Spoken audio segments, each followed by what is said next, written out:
Bonjour chers internautes, bonjour chers amis artistes plasticiens du monde entier, du Sénégal. Bonjour chers mercenaires et chers collectionneurs. Je voudrais d'abord féliciter les Lions, féliciter tout le Sénégal, et en tout cas encourager l'équipe perdante et dire un grand merci vraiment à l'UCC, vraiment. Donc pour ce numéro de Coup de pinceau 2, nous sommes chez Aliou Kébé, un artiste plasticien, ancien gérant de la Galerie du Fleuve de l'Institut français de Saint-Louis. C'est Aliou Kébé qui te reçoit aujourd'hui chez lui. Il va nous parler de son travail, il va nous parler de son parcours et de ses projets. Bonjour Aliou. Bonjour Madame Gassama. Merci de nous recevoir chez vous. C'est à moi de vous remercier. C'est gentil. En tout cas, pour ce numéro-là, vous avez été choisi. Après l'exposition que vous venez de faire, que nous n'avons malheureusement pas eu l'occasion de visiter. Mais bon, on aura, je l'espère, l'opportunité une prochaine fois, en tout cas, ou dans vos ateliers, de visiter cette exposition-là. Aliou, on va vous laisser vous dire bonjour d'abord, saluer les internautes, et puis nous vous présenter. Wow, merci beaucoup Madame Gassama. Donc maa ngi nuyu ñi seetaan émission bi yëpp di leen nuyu di nuyu sa équipe aussi bu baax a baax donc di nuyu artistes communauté artiste mën naa ni du monde entier sax laay wax donc particulièrement ñi dëkk Saint-Louis aussi voilà di profiter aussi comme ni nga ko waxee léegi di féliciter aussi suñu Lions yi di féliciter l'entraîneur, de féliciter le Sénégal parce que mbégte la boo xamante ni franchement c'est historique quand même. Waaw loolu la quoi. Merci Aliou. Donc vous suivez Coup de pinceau 2 avec Aliou Kébé comme invité. Mu recevoir na chez lui tout ça tey jii nii. Aliou Kébé mën nañu xam ce parcours, qu'est-ce que vous avez fait comme formation, pourquoi les arts plastiques, voilà. Une petite présentation en tout cas de un peu de parcours. En fait, Aliou Kébé, artiste plasticien, artiste d'art visuel. Donc, boo xamante ni par exemple, art maa ngi ko démarré, donc le dessin et tout ça, maa ngi ko démarré mën naa ni bi ma gën a jàpp daal mooy en 1993. Donc en 1993. La démarré carrément. Donc 1993, il y avait ben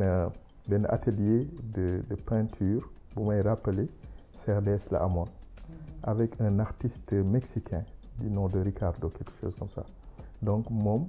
bon si la gën a yëgee ni par exemple que am naa ci art bi voilà. Donc foofu la démarré ci benn atelier d'abord. Avant daawoon naa di dessiner quand même comme xale yi ni ñu doon ko doon defee tout ça. Donc ci instant boobu laa remarqué ni franchement que ni art bi moom dugg na ma carrément te am naa ci xam naa ni yoon daal am naa ci chemin bu ma war a def. Donc ensuite ci wàllu jàng par exemple def naa lu ñuy tuddee gestion administrative et financière. Donc bi ma ko defee nag te ma dem wuti ji stage wala ma dem wuti ji liggéey ci domaine boobu dans les entreprises dama ko fa bàyyi dem topp art. Donc tey mën naan suma promotion yi ma bokkaloon ñu bari ñu ngi nekk ci yenn entreprise yeeg yooyu mais man dama dem toppi ji art. Donc à l'époque on avait un petit projet avec mon grand frère. Le projet c'était d'ouvrir par exemple une petite galerie, un magasin de souvenirs. Donc à l'époque nag bon ma nekkoon fa démarré moo tuddoon Galerie Mermoz. Donc c'était au quartier nord. Donc Galerie Mermoz boobu ma nekk fa ba si yàgg. Donc comme commencé di encadrer artistes di orienter artistes si démarche mag tout ça. Donc par la suite nag en 2008 laa am opportunité pour liggéey Institut français. Donc proposition bu ñu ma defoon la Institut français. Donc bi ma nekkee Institut français j'ai commencé à la galerie comme agent d'accueil. Donc j'accueillais les visiteurs etc. Donc je faisais un peu une médiation donc de l'exposition, la présentation d'exposition, etc. bi ñu demee nag ba ay 2017 2015 donc si laa nekk médiateur u galerie juste pour vous dire l'évolution par exemple. Donc si laa nekk médiateur u galerie bi je commençais à faire la médiation carrément de la galerie par exemple. Médiation bi dafa nekkoon ci galerie bi ak artistes yi. Médiation bi dafa nekkoon aussi ci public scolaire bi donc à l'époque ak universitaire donc ñooñu la sama médiation nekkoon. may dem ba ci yàgg dans le cadre de la médiation aussi j'ai commencé à proposer à l'institut par exemple une programmation donc d'art visuel. Donc maa ngi rappelé suma exposition bu ma njëkk a organisé comme curateur wala jeune commissaire d'expo donc c'était en 2016 je pense. Donc fekk institut doon célébrer ses 50 ans d'existence à l'institut à Saint-Louis. Donc chaque pôle à l'institut dafa waroon organiser benn activité. Donc man ma organiser benn expo d'art visuel boo xamante ni je pense qu'il y avait à peu près plus de 20 artistes boo xamante ni dañu boole woon ay artistes de Saint-Louis de Dakar au-delà même sax donc ma commencé nag di gën a évoluer nag ci domaine bi parce que maa ngi dugg ci beneen domaine boo xamante ni domaine commissariat d'exposition la. Donc bi ma jógee ci loolu en 2017 laa nekk responsable galerie bi. Galerie du Fleuve donc 2017 ba 2021 début 2022 donc si laa nekk responsable galerie bi donc responsable galerie bi nag bon liggéey la boo xamante ni liggéey la bu naa ni bu doy waar liggéey bu bari itam bu laaj xarañte aussi parce que art léegi fi ñu ko jàppoon mooy que ni dañu jàppoon ni juste rek l'art par exemple les arts visuels c'est juste ci dimension esthétique rek la war a yam donc alors que booy def par exemple tey ngay conceptualiser benn exposition dafa laaj xam-xam dafa laaj ay recherche yooyu def dafa laaj nga am plume aussi donc yooyu yëpp laaj aussi ngay orienter un artiste par exemple di ko orienter ci démarche am di ko encadrer et cetera donc bon ci sama parcours aussi comme médiateur culturel aussi donc damay liggéey ak yeneen discipline artistique du art visuel kese donc nekk naa fi coordonnateur de festival de musique de musique de reggae 2 fois liggéey naa aussi ak des compagnies de théâtre liggéey naa aussi bon bare na daal ci secteur artistique bi daal secteur culturel dama polyvalent waaw ci secteur bi donc pendant bi ma nekkee aussi ci galerie bi sama création artistique dama ko mettoon en côté parce que en fait bugguma woon parce que mënuma promouvoir un artiste wala des artistes en même temps di promouvoir sama bopp mënul c'est pas juste donc pour moi donc ma jël samay création yëpp teg de côté aussi c'était un peu je me cachais parce que parfois nga seq ak liggéey un commissaire d'expo wala nga seq ak liggéey par exemple un artiste mais du ma ko war ni que man je suis artiste j'ai ce talent donc je me cachais tout simplement di ko kii moom daal soit da koy dégg ci kenn ni ma non yow est-ce que nekk de yow artiste parce que am na loo xamante ni dès le départ boo ko waxee ni que artiste la mën na am lu mu freiné ci moom donc ce qui fait que voilà liggéey galeriste laa doon def donc liggéey galeriste bi nag bon bare na trop loo xamante ni da ngay liggéey ci finance par exemple def ay budget da ngay def programmation par exemple programmation exposition da ngay def ay activités aussi da ngay def aussi encadrement comme ni ma ko waxee ak orientation da nga koy def parce que souvent da ngay ñëw tomber ci benn artiste boo xamante ni bon juste rek crayonnage rek la xam wala koo xamante ni sax xamul dara sax ci peinture wala yenn affaire nga commencé ko jàngal par exemple naka la ñuy préparer toile naka nga koy monter ci sachet bi naka ngay tegee peinture yi étape par étape donc bu demee ba ci yàgg nag nga commencé dugg ak moom ci dimension boo xamante ni par exemple mooy nga gëgay pousser muy def ay recherche parce que souvent booy démarrer tu commences par des choses esthétiques par exemple rafet na et cetera ci dimension ci loolu rek waaw exact te derrière cette esthétique dafa war a am par exemple des recherches par exemple que nit ki man su ma xoolee œuvre bi war naa ci mën a jàng lu bari donc war noonu la demee quoi pour résumer un peu sama parcours. waaw juste pour rebondir ci li nga wax par rapport ak sa formation gestion administrative et financière en fait moom nga doon defaat bi nga mettre de côté bi nga mettre en veilleuse exactement donc tout naturellement waaw yàlla pour vous dire que le hasard n'existe pas exactement aussi donc loolu parce que boo nekkee ci par exemple ci galerie bi par exemple da ngay def ay contrats par exemple soit tu fais des contrats par exemple avec les artistes des contrats avec par exemple des partenaires et tout ça donc contrat bi yaa koy def ba pare soo ko defee tu lui proposes par exemple boo defee contrat su ma defee contrat ba pare j'envoie ça par exemple par mail wala ma indil ko artiste bi wala partenaire mu xool ba xam donc su fekkee dafa am ay ñu ci war a changer tout ça ñu changer ko après nag su paree bu ma d'accord rek moom j'envoie ça à la direction pour que le directeur mën a xool affaire yi donc valider avant signature donc pour vous dire juste rek ak budget annuel yeeg yeneen ak yeneen ak yeneen ak. tout à fait li nga foogoon ni en fait ni bàyyi nga ko muy sa formation. voilà moom nga dem defi. waaw sans vous en rendre compte. exactement ba pare li ma boole galerie boobu aussi en 1998 j'étais un jeune lycéen à l'époque donc dafa amoon benn concours bu amoon ci galerie bi boo xamante ni partenariat Lille Institut français IA de Saint-Louis ñoom ñoo ko doon organiser.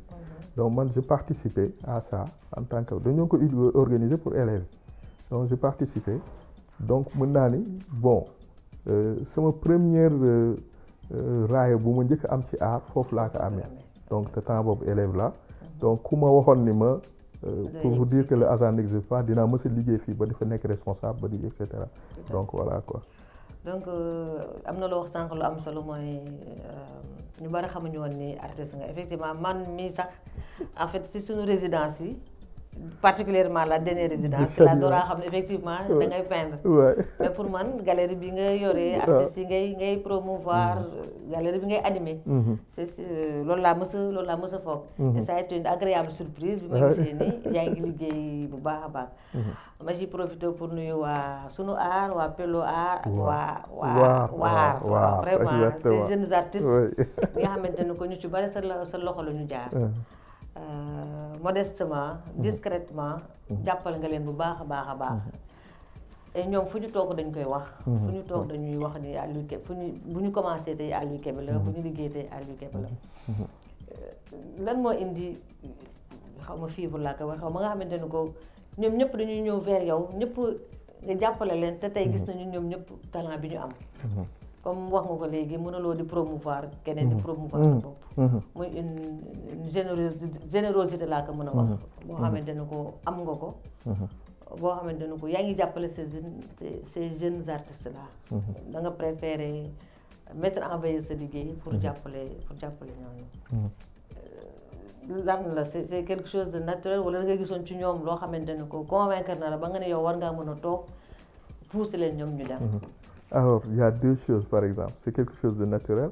dama gis aussi ni ñoom am nañu talent boo xamante ni ku leen pousser ñu def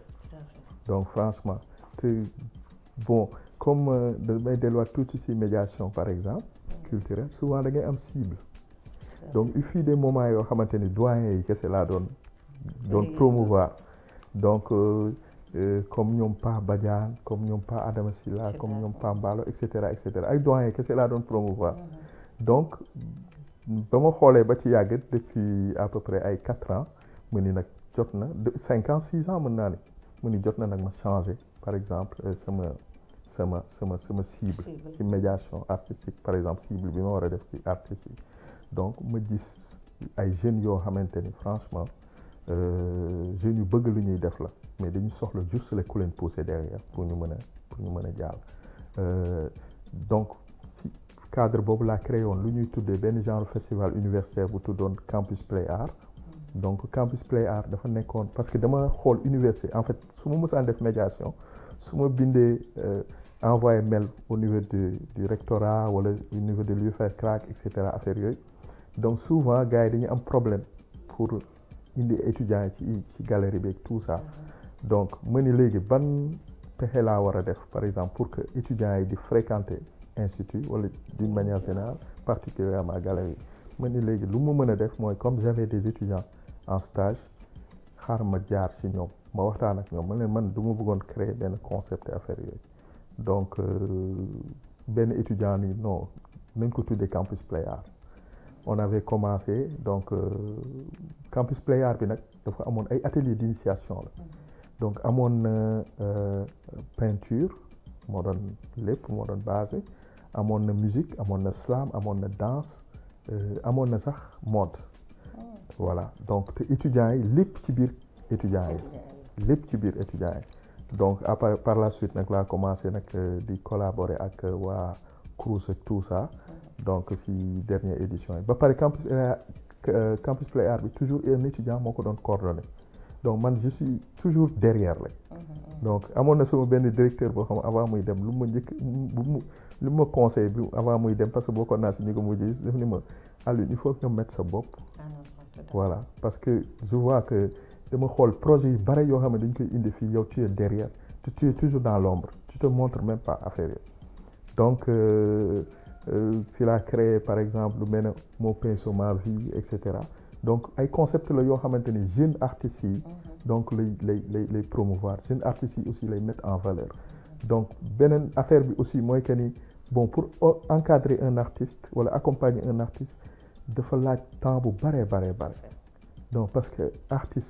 ci comportement déjà artiste bi naka la war a comporter après nga demaat ci dimension boo xamante ni mooy côté création par exemple di ko orienter di ko defloo ay recherche et cetera et cetera et cetera donc ba artiste bi taxaw maa ngi fàttaliku artiste bi mu njëkk a encadré c'était en 2003 laa njëkk commencé encadré tey artiste boobu on peut dire que c'est un artiste international sax mais du ma tudd turam quoi bare nañ aussi damay jouer aussi affaire ñu bare dañ may demander par exemple même au niveau d'Afrique wala mën naa ne à l'Europe et tout ça da ngay gis artiste boo xamante ni te yàlla xam na li may wax ni dëgg la mu ngi suma portable ay artistes yoo xamante ni parfois dañ lay bind ni la dama bëgg nga nekk suma mentor dama bëgg nga jàppale ma par exemple si li may def am na si ñoo xamante ni si ay étrangers yoo xamante ni sax dañ lay fay par exemple juste pour que nga mën leen voilà encadrer donc yooyu yëpp voilà donc mais je le fais naturellement parce que dama bëgg art toujours damay wax ni ku ñëw ci art bi rek c'est un plus tout à fait donc dañ ko war a mën a accueillir bu baax en tout cas il y a beaucoup de jeunes artistes yu nekk Saint-Louis très talentueux vraiment ñooñu mën liggéey ñu bare bu baax sax ñoo xamante ni ko vraiment amuñu dara lu ñuy envier ñu leen fi jiitu gis naa seen liggéey te ñooñu ñëpp dañuy wax ci Kébé lañu jaar yow tam nga am humilité bu toll na comme ni nga ko waxee rek rester dans l'ombre te di leen jàppale muy nekk loo xamante ni ko lu ñu bëgg la lu ñu bëgg di gis ci artiste parce que artiste bu généré wul moom leneen nga daal vraiment artiste bu généré wul leneen nga ñu gis ne sa parcours riche na trop vraiment riche na trop yaa ngi laal ci yu bare yaa ngi def comme ni nga ko énuméré léegi ci peinture bi aussi yaa ngi def peinture sous verre boobu daañu ci dellusiwaat léegi donc vous suivez votre émission Coup de pinceau 2 ak Aliou Kébé comme invité abonnez-vous, appuyez sur la cloche pour avoir des notifications à chaque fois qu'une vidéo est postée. Kébé gis nañu say liggéey yu ci bare ay portrait la maanaam le figuratif ngay liggéey même bu dul ay portrait le figuratif ngay liggéey est-ce un choix délibéré wala loo da nga ñëw vers ça tout naturellement tamit waaw en fait bon parce que artistes yi ñeme figuratif moom barewul waaw pourtant nag portrait bi daf ma topp nii mais man lu ma gën a bëgg par exemple mooy création am na parce que fii peut-être bon Sénégalais yi lu ñu gën a bëgg mooy lu rafet esthétique tout à fait sama waa kër noonu la ñu mel loolu tax am na tableau yoo xamante ne ñemewu ma leen ko sax génneel parce que tableau yooyu bu ma ko génne bon soo ñëwoon ci expo bi ma mujj def par exemple da ngay gis ni par exemple dafa am parce que li ma permettre loolu damay rebondir un peu ci avant mooy que ni en fait xam nga chance bi ma am aussi mooy que ni dama liggéey ak ay artistes yu bare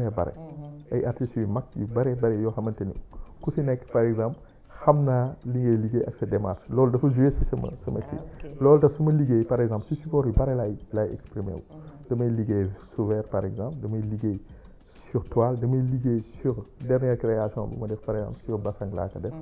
donc sur la natte mooy que ni bon pour ma liggéey ci parce que maîtriser wu ma woon de trop par exemple support bi parce que plastique la day glissé wu par rapport à la peinture et tout ça ma ni ce que je vais faire avec mooy damay def des expressions par exemple corporelles expression corporelle par exemple moo jur bi par exemple corporelle la doo boo gisee doo xool doo gis bët doo gis dara mais bientôt ça va être par exemple des expressions faciales yoo xamante parce que si laay gën a maîtriser. acrylique la wala. acrylique la. ok acrylique la donc acrylique la. baleine par exemple autoportrait parce que bon lu tax sax ma defoon autoportrait bi souvent parce que démarche bi ma amoon avant c'est un peu naïf donc démarche boobu la quoi naïf ça xaw a rapproché tuuti Basquiat parce que man je suis mën naa ni flashé wala influencé un peu par Basquiat bi ma xoolee démarche donc Basquiat dafa amoon langage am sur ses créations fa amoon ay cotam sur ses créations Basquiat c'était un artiste américain boo xamante ni il est mort jeune je pense à 28 ans la décédé donc bon li ma neexoon ci moom c'est un noir un afro-américain boo xamante ni da doon revendiquer carrément ba pare c'était quelqu'un boo xamante ni on peut dire un révolutionnaire quand même mais positivement quand même quoi pas révolutionnaire avec la violence tout ça mais révolution c'est dans la tête aussi quoi donc Basquiat style boobu daf ma flashé daf ma démarche boobu su ma ko génnee nag fii bon sama waa kër yi ci bare parce que dafa li mu laaj moo bare quoi donc moo tax ma bon salon fii aussi da ngay gis ni par exemple comme liggéey galeriste bi may def dafa am ay yeneen artistes yoo xamante dama leen di exposer parce que même bi ma nekkee institut ci bureau bi dama doon exposer ay artistes aussi ci biir bureau donc ci kër gi aussi donc damay exposer par exemple waaw ay yeneen artistes comme kii nii par exemple mi ngi Martinique Gorée la dëkk mais mi ngi Martinique donc voilà kii Saint-Louis la dëkk Assane la donc voilà. gis naa sa benn œuvre fii mi ngay waxu art naïf j'ai toujours vu Kébé dama koy gis ci net bi. waaw mais j'ai pensé que ni beneen Kébé la parce que je connais un Kébé. mais qui ne vit pas au Sénégal. waaw j'ai toujours pensé que ni moom la. non man la damay def art naïf. ah ok bu baax mais aussi bi nekk fii par exemple c'est l'œuvre de Ibrahima Kébé. y a Ibrahima Kébé feu Ibrahima Kébé aussi voilà. parce que dama koy gis très souvent damay tase ak moom. mais naïf yi en général yu bari naïf yu may publier sax ñoo ëpp quoi donc waa ci naïf yi. ah d'accord waaw. léegi nga ne da ngay liggéey ci support yu bari. da ngay bon c'est formation dans le cadre de la recherche toujours. exactement ngay liggéey ci support yu bari. ndes bi ni nga ko waxee plastique la dafay ratax. kii bi day glisser. day glisser. je ne sais pas yan rapport nga am. ak ndes bi particulièrement. ak ndes bi particulièrement. parce que man dama am na artiste man par exemple su may peindre. bu ma sentirul toile bi. waaw. xamu nu ma koy expliquer doo ci nekk à l'aise doo voilà doo fond aussi quoi. maa ngoog je sais pas ndax tout le monde est comme ça. waaw mais par rapport ak ndes bi particulièrement man c'est vrai que gis naa ko liggéey ci sajaada. benn daam bu liggéey ci sajaada la liggéey carrément. ndes bi yan rapport nga am ak moom ba bëgg test xool ndes bi. bon ndes bi rapport bi may njëkk a wax mooy que ni rapport julli déjà. bi nga xamante ni moom boo gisee ndes bi rek temps bu njëkk par exemple surtout. li ngay njëkk def mooy mooy soit ñaar ba ñett mooy julli si mooy soit toog ci añ mooy soit tëdd ci par exemple teg sa njëganaay tëdd détendre tranquillement donc ñett yooyu laa njëkk am ci rapport julli bi d'abord moo njëkk añ bi ak tëdd bi donc rapport boobu ñett yooyu laa njëkk am ci ndes bi donc ndes bi mu ni bon en tant que artiste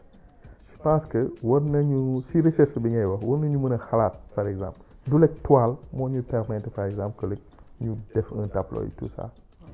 donc war nañu xalaat yeneen support par exemple yoo xamante ni dañuy permettre ma def dama am benn maal boo xamante ni daf ma ça fait ay 6 ans donc maal bi daf ma topp ba sama scénographie exposition maal bi sama outil si laa koy def pinceau yeeg yëpp si laa koy def maal bi dafa am 2 couleurs par exemple complémentaires muy bleu bi ak orange ba pare mu amoon des bi ma ko ci defee maal bi mu demee parce que maal dafa yàgg bi mu demee ba commencé yàpp ma jël des def ko ci maal bi quoi affaire yooyu boobu temps juste rek maa ngi recherche ci ndes tout à fait. donc bi ma demee ba si yàgg ci ma ni waaw mais ndes bi war naa ci mën a liggéey quoi war naa mën a xool naka laa koy exploiter jox ko dimension murale au lieu que toujours rek muy nekk loo xamante ne dañ koy donc loolu moo ma si poussé donc au début c'était pas facile parce que da ngay esquisser déjà ci kaw ndes bi ensuite boo esquisser ba pare da ngay peinture comme ni ngay préparer toile ensuite jëlaat peinture couleur yi ngay def nga def ko génnewaat contours yi et cetera et cetera donc c'était ba pare idée bi mooy que ni ma bàyyi woon par exemple motif yi nekk ci biir ci ndes bi ñu participer carrément waaw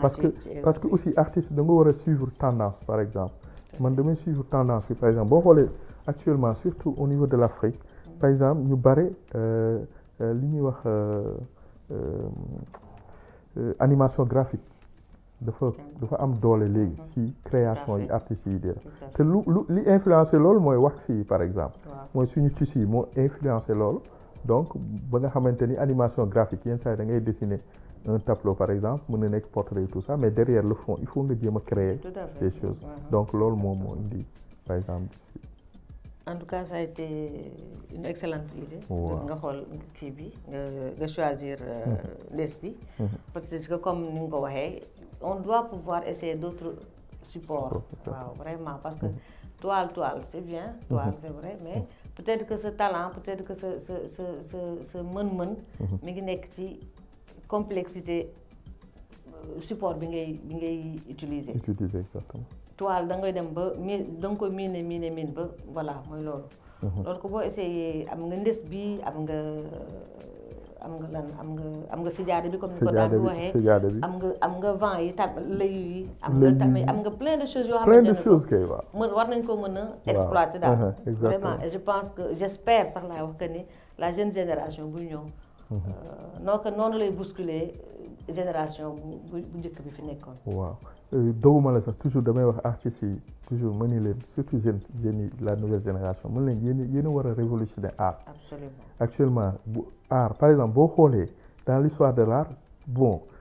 l'Africain créewul benn mouvement par exemple ñun c'est dommage que dañuy suivre toujours par exemple ay mouvement ay comme par exemple le cubisme et cetera même bu fekkee le cubisme est base bi par exemple Afrique ak tout ça mais toujours dañuy suivre rek par exemple li nga xamante ne Europe moom lay def wala Occident moom lay def d'une manière générale je pense que ñoom nouvelle génération bi fi nekk actuellement ñoom ñoo war a révolutionner art ba nga xamante ne Afrique te yàlla maanaam ñun culture yàlla daf ñu ci may donc africain bi créewul oto créewul avion créewul dara loo xamante ni par exemple mais yàlla may nañ ci domaine art donc ñun ñoo war a mën a wane suñu bopp. waaw je le pense aussi vraiment war nañoo mën a dépasser lii daal. gëstu leneen lëj bët leneen. créer carrément conflit de génération entre ñoom ak ñii. wane ni am na lu ñu mën. exactement. vrai ba mu nga xamante ni ko daal comme ni nga ko waxee. suivi bi dootul xaw ma suivi lañ koy wax xaw ma ni ñuy toppee ñeneen ñi daal dootuñu ko def. dootuñu ko def ñooy indi su jëf boobu loo xam ne ko di nit ki artiste bi si bopp moo xam ne ko moom la daal. exactement waaw donc artiste bu nekk sa particularité loolu la aussi mais aussi bon nga essayer ko avec l'aide par exemple des personnes peut-être yoo xamante ni ñoo lay soutenir et tout ça. donc nga mën a promouvoir mën a diffuser carrément ce liggéey. défendre ko. en tout cas ce serait bien que la jeune génération. commence à y penser. waaw ils sont conscients. ñoo ngi déjà ñoo ngi changer. waaw support yi. changer forme yi. les gens travaillent actuellement ak des formes. circulaire. ñeneen nañ ci losange yi ñeneen nañ ci leneen c'est vrai que c'est des formes yoo xamante ne ko par exemple depuis 92 93. vous savez 90 sax laa wax Correa comment il s'appelle encore si Charles Correa je crois commencé woon na ci ay formes yoo xamante ne ko du figure géométrique lañu. mais xam nga nu ma koy expliquer ay plusieurs côtés la ñuy am. ok du ñu rectangle du ñu carré du ñu losange. ah d'accord et c'était des vraiment mais c'était des formes géométriques. waaw vraiment dafa doon changer carrément. ni ngay vision bi nga doon am. bi nga doon am par rapport ci kii bi daal. waaw donc ce serait bien que cette jeune génération en tout cas. exactement waaw. Pouy ak compagnie Wizard ak Amadar en tout cas vous êtes interpellés. voilà Amina pour que ngeen buuxanteeg mag ñi daal. waaw bon dama leen di apprécier bu baax parce que ñoom si tànk yooyu la ñu nekk. quand même gëm nañu daal franchement ni ñoom bon am na lu ñu bëgg a def daal franchement ci art bi. yal na leen ci yàlla jàppale. franchement waaw. vous suivez donc Coup de Pinceau 2 tey jii ñoo ngi ak Aliou Kébé chez lui mu ñuy wax nañu parcours am wax nañu li muy liggéey ni muy liggéey et tout Kébé dañuy jàll ci projet yi nga am. comme nekkatuloo galerie. Institut français. nee nga da ngay dallu tuuti. da ngay pause tuuti. say projet lan la exactement. waaw samay projet moom toujours day tourner ci autour de la culture et de l'art. Par exemple bon Saint-Louis ci côté art visuel des na lu bëri. loo xamante ni war nañ ko mën a am par exemple mooy par exemple tey artiste plasticien bi par exemple il a un problème bon du ma ko tuddee sax problème parce que moom toujours si lu muy focaliser mooy création donc il a besoin de quelqu'un derrière koo xamante ni ci côté administration ci côté yu bare moom moo koy jàppale donc beneen bi aussi bon comme agent d'art par exemple parce que dama am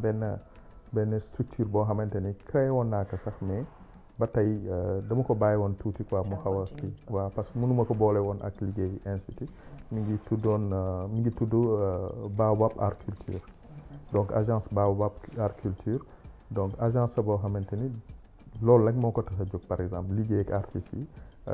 mën naan ci domaine événementiel lay liggéey donc structure la boo xamante ni par exemple tey artiste bi wala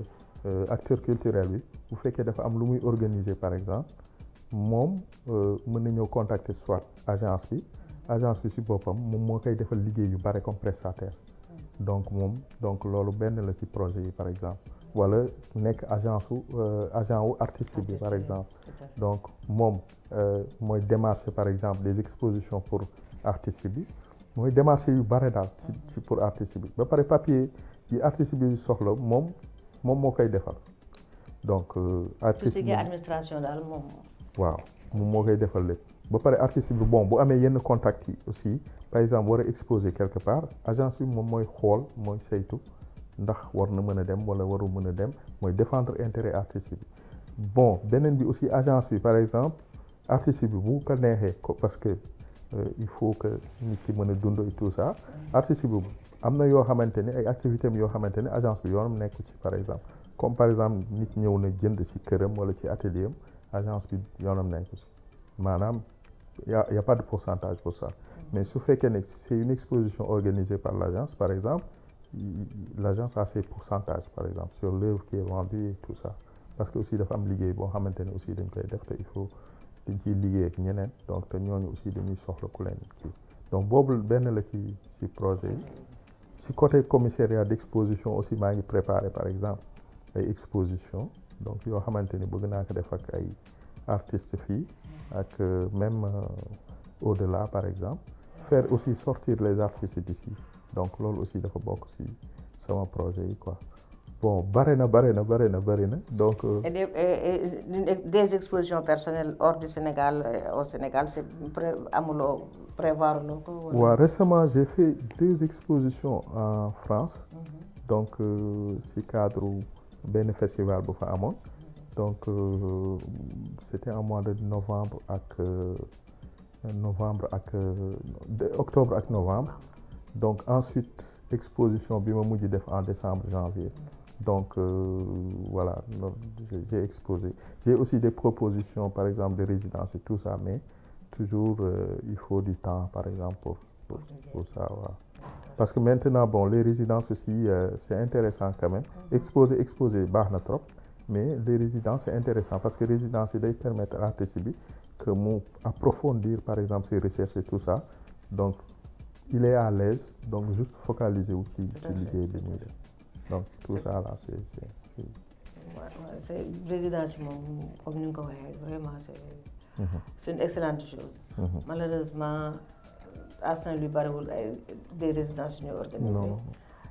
impact moo ko fi daan organisé ça fait 3 ou 4 ans qu'on organise sinon c'est l'institut qui organise voilà appel à candidature c'est un appel international voilà donc ñëpp mën nañu voilà ñëpp mën nañu ñëw candidater quoi. Candidater ma ngoog. Ouais. Mais c'est bien que ñu am mais résidence. je trouve que c'est bien franchement on apprécie beaucoup par exemple la résidence de l'Institut et tout ça. Donc mais c'est bien quand même que artistes yi aussi souvent même bu dul bon mënuñu ko tuddee résidence carrément mais c'est bien que artistes yi aussi di am ay rencontres di créer par exemple seen genre de résidence par exemple. Exactement. Voilà parce que affaire bi du seulement rek exposer mais quand même j'ai vu par exemple des artistes au Cameroun wala dans les autres pays en Afrique ñoom souvent da ngay gis dañuy toog juste rek quelque part di discuter donc échanger par exemple si benn thème échanger sur leur travail et cetera yooyu yëpp dafa am lu muy defal artiste bi parce que aussi bon jusqu'à présent ñun amuñu statut par exemple au Sénégal l'artiste n'a pas de statut donc loolu c'est compliqué voilà donc voilà je pense que nag bon rencontre yu demee noonu day permettre que artistes yi gën a am force gën a mën waxtaan gën a mën a kii wax. c'est là où je voulais en venir sax parce que loolu moo xaw manqué yenn yi parce que boo génnulee exposé wuloo demuloo résidence da ngay xaw fermé tuuti daal exactement alors que résidence c'est pas seulement pour ni ñu ko waxee pour produire mais pour discuter la échanger ci plein de choses mën nga dem résidence sax pendant que nit ñaa ngi liggéey yow mën nga teg sa toile teg mais toog ak benn artiste li muy liggéey nga discuter ceeg moom lu bari nga siy jël voilà surtout ça bon loolu lu ñu manqué la donc xam nga bon vous êtes artiste yaa ma ko gën a xam c'est-à-dire que y a la jalousie quand même dans l'art quoi qu'on puisse dire c'est une réalité qui est là donc il faut que ñun artistes yi ñu dépasser ñu dépasser kii boobu suñ ko dépasser day permettre par exemple tey jii su may liggéey mën naa liggéey sa kanam à l'aise parce que du ma ko tuddee critique mais li may say suggestion par exemple daf may yokk mais Kébé soo mënoon def lii dina baax soo mënoon et cetera affaire yooyu donc ça aussi daf ñu manqué parce que man dama gis parfois yenn artistes yoo xamante ni parfois da nga leen di wax ni leen bon lii nga def nii kat bon boo yokkoon lii wala lii man je trouve pas normal et cetera parce que il faut être franc quand même. Tout à fait. Mais souvent dañ koy jëlee loo xamante ni c'est la jalousie et tout ça alors que c'est pas la jalousie. du tout waaw je pense que yooyu moo ñuy permettre ñu gën a mën a. moo tax y a le workshop que Ndar Création organise à chaque édition. qu'on remercie et qu'on salue de passage. waaw vraiment Karim ñoo ngi lay nuyu bu baax a baax. merci pour tout ce que tu fais pour les artistes. je pense que ñun ak jeunes yi fi nekk damay dellusiwaat ci encore Pello Art. sunu art wala waar. ñun ñoo nekk fii ñoom ñoo nekk à Saint-Louis. mën nañu même bu dee un week-end ñu toog jël benn week-end boo xam ne que peut-être wala même une journée.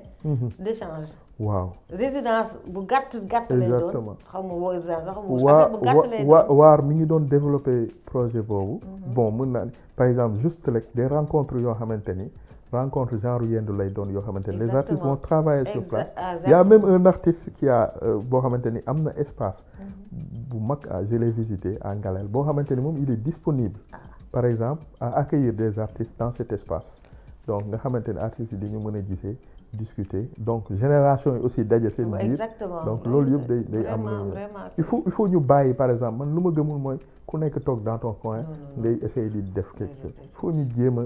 teg suñu création à côté daje pour waxtaan ci yeneen affaire c'est important loolu moom vraiment ce serait bien que en tout cas que ñu commencé ko voilà bu kenn organiser wul pour ñu organiser pour ñu organiser il y a la biennale bientôt voilà donc je pense que la biennale lu logique la loo xamante ni artistes yi au niveau de Saint-Louis exactement ñoo war a organiser biennale bi voilà je pense que c'est ça les artistes parce que l'artiste par exemple damay dellu si waat tuuti la nga may ma rek tuuti si commissariat d'exposition commissariat en général les commissaires d'expo souvent du ñu nekk artiste waaw c'est-à-dire dañuy am seen plume dañuy mën a bind ça soit ay philosophe lañu soit ay littéraire lañu et cetera ñëw bindal artiste bi wala def yenn kii alors que techniquement xamul artiste bi lu muy def même côté orientation c'est vrai que mën na orienter artiste parce que expo boo koy def da ngay am benn thème booy créer donc création thème boobu da ngay essayer orienter artistes yëpp ñu nekk ci thème boobu par exemple mais depuis un certain temps da ngay gis des artistes yoo xamante ni dañuy wàcc ci champ boobu par exemple nekk des commissaires d'expo parce que booy xool il faut suffit nga am tuuti niveau bi rek waaw pour mën ko def. Bon, il y a aussi ce qu'on appelle les faiseurs d'exposition, par exemple des artistes qui se regroupent yoo xamante ni dañuy ñëw organiser seen bopp seen exposition. Tout ça donc yooyu yëpp war na mën a am donc voilà. En tout cas j'espère que ñi ñuy suivre ñooy artistes yi particulièrement ñooy dégg lu ñuy wax par rapport à la résidence, par rapport à l'organisation bi ñu mën a def fii à Saint-Louis. Je reviens surtout toujours si Pello Art sunu aar ak waar parce que ñun ñoo nekk Saint-Louis war nañu mën yóbbu kii bi fu mu nekk nañu xool naka la ñuy def durant la biennale xool benn jour wala benn week-end boo xamante ne ko dañ ciy liggéey ak kii bi exact même bu ñu ko dee coïncider ak festival jazz fekk festival xamante nañ ko daañu rencontrer d'autres artistes fii ñoo ñu mën a mën a échanger ak ñoom exactement ñenn ñi gën a mën a du ma wax critique mais en tout cas joxe seen avis ci le travail de ces plus jeunes là qui n'ont vraiment rien à envier à ces jeunes là mais ñoom ñoo ñu jiitu te ñooñu ëpp expérience war nañu mën a jàppale ci loolu exactement ba pare loolu baal ma de madame Gassama non loolu je pense que bon je pense que autorités yi surtout commune bi war na mën a jàpp si lu bëri ci domaine culture man je ne peux pas concevoir par exemple c'est vrai que bon chez les tubaab ils sont plus développés que nous mais dans les communes souvent da ngay gis un médiateur culturel boo xamante ni moom mooy yore lépp lu jëm ci wàllu culture donc pour vous dire rek évolution par exemple donc je pense que embellissement ville yi par exemple communes yi artistes plasticiens yi war nañ ci mën a jàpp communes yi di leen contacter ñuy participer il y a des sculpteurs il y a des céramiques ñiy def poterie ñiy def peinture ñiy def graffiti et cetera donc je trouve que franchement lu mel ne place Faidherbe tey jii les artistes plasticiens wala les artistes d'art visuel war nañ ko mën a exactement c'est pas seulement warul nekk lieu boo xam espace boo xam c'est juste pour faire des festifs par exemple ay concerts et cetera war nañ mën a jox wàllu artiste d'art visuel. Tout à fait. J'espère qu'avec la nouvelle équipe les choses vont changer. Même su fekkee ne ko les mêmes têtes sont revenues. Voilà. Mais il faut être agressif entre griffes. Il faut les bousculer. Il faut faire du forcing. Voilà, je pense que bientôt bu gars yi ñëwul vers nous. je pense qu'on va faire du forcing. Exactement. Donc Kébé ñoo ngi ci suñu dernière étape bu kii bi émission bi moo dini ko pour la démonstration li nga bëgg def comme démonstration mooy la peinture sous verre donc pendant ngoy def après boo defee sa démonstration bu démontré ba pare daañu ci discuter tuuti rek avant ñu amul benn problème donc dañuy dem ñu xool aussi bu ngeen ma permettre rek ma wax benn affaire aussi mooy pour les jeunes artistes pour les artistes d'une manière générale loolu dama si bëgg waxtaan par exemple mooy une œuvre d'art par exemple souvent gars yi dañu am problème boobu surtout jeunes artistes yi pour fixer un prix pour benn seen œuvre par exemple ma leen di wax la juste pour ngeen fixer prix œuvre d'art parce que souvent dañuy am problème boobu parce que mënoo jaay un artiste boo xamante ni il est renommé nga bëgg yem ak moom prix mënul nekk donc am na 10 critères yoo xamante ni par exemple pour fixer un prix d'une œuvre d'art par exemple notoriété artiste bi da ciy bokk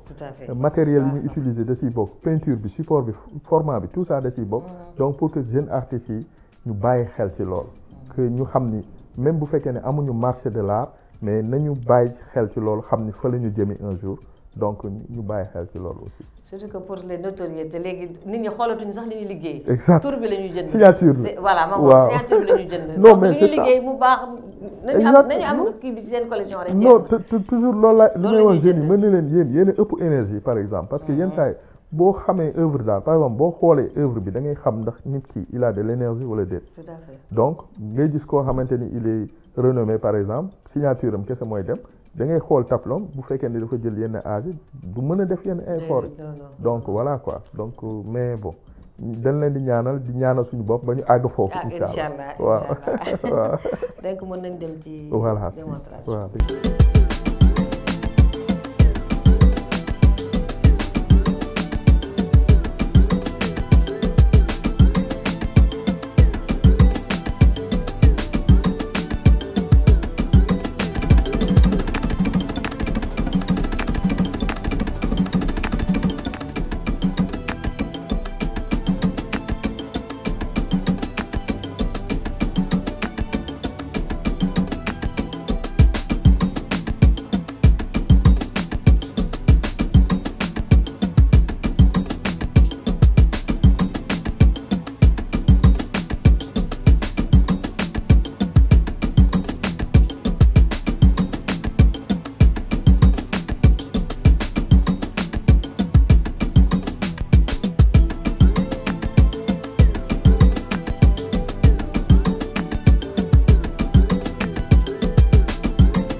ngi ci dernière partie émission bi muy démonstration.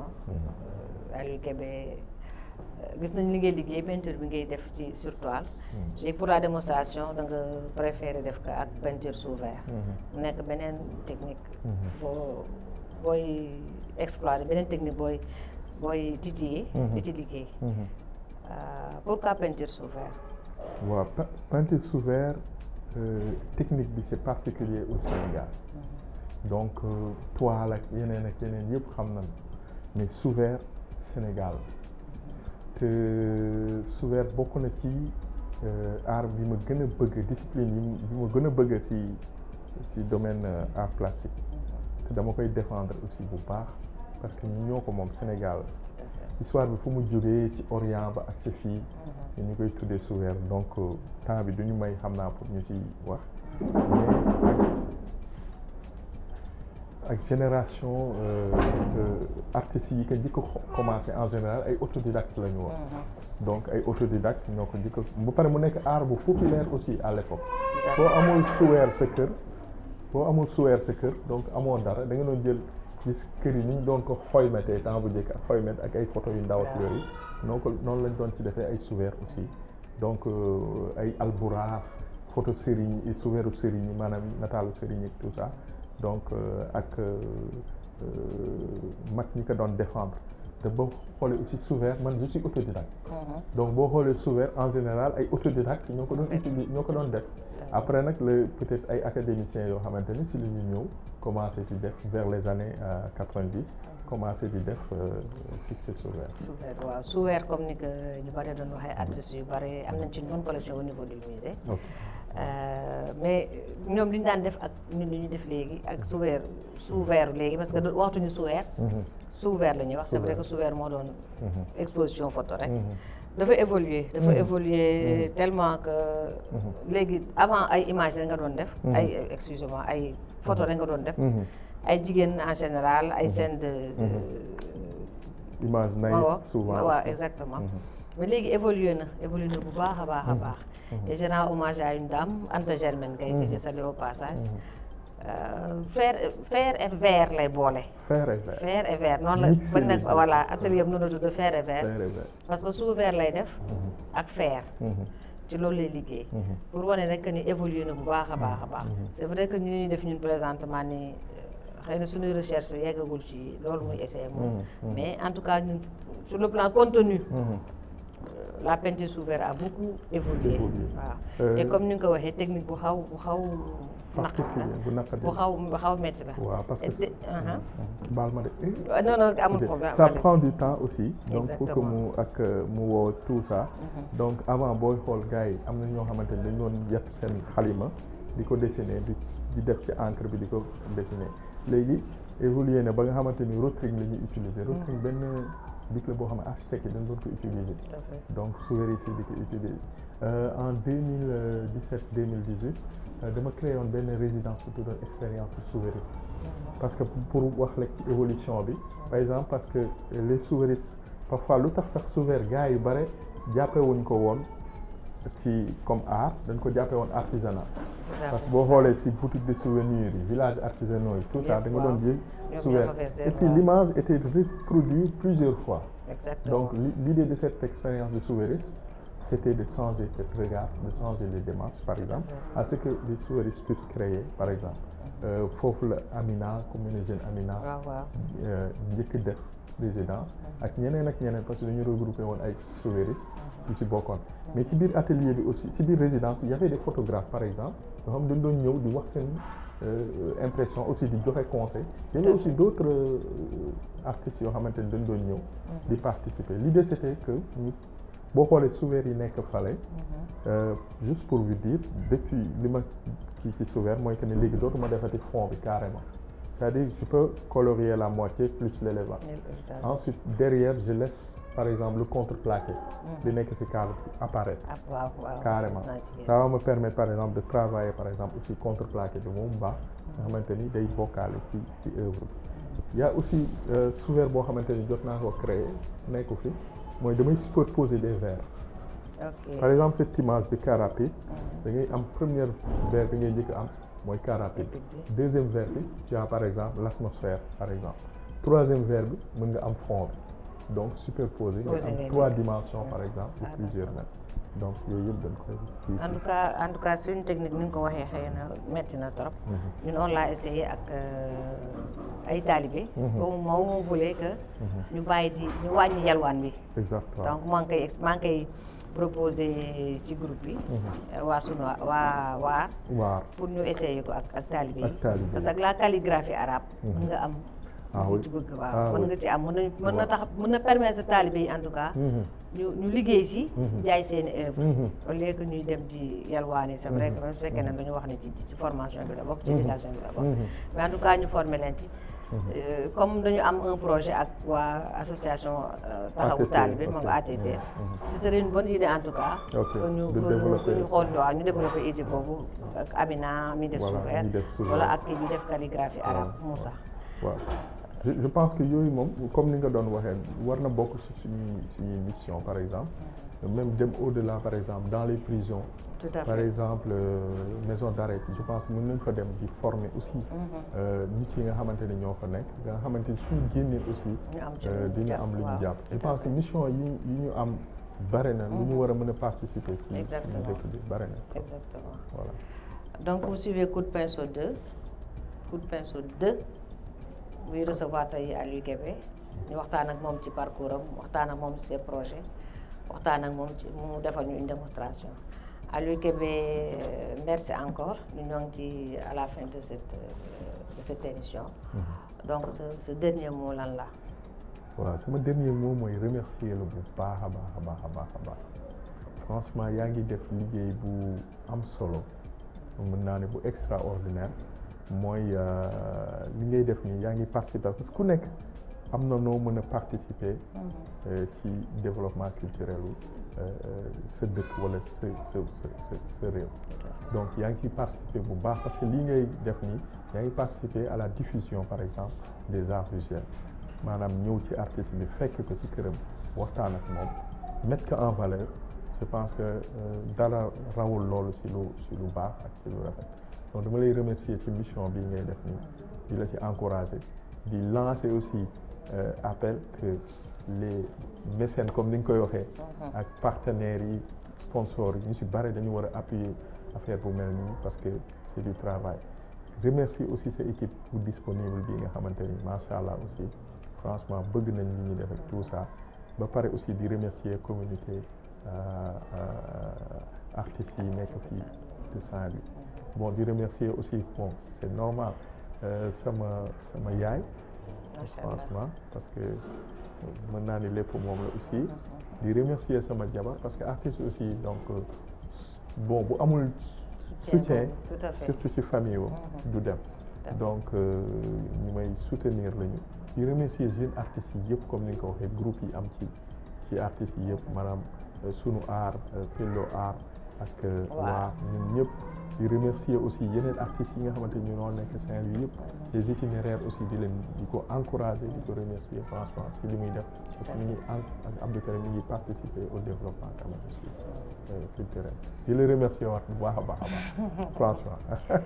Merci Kébé, merci pour cette réception en tout cas merci pour ces moments qu'on a passé ensemble. may remercier sama équipe waa Samprod sama mon caméraman préféré comme je l'appelle Fodé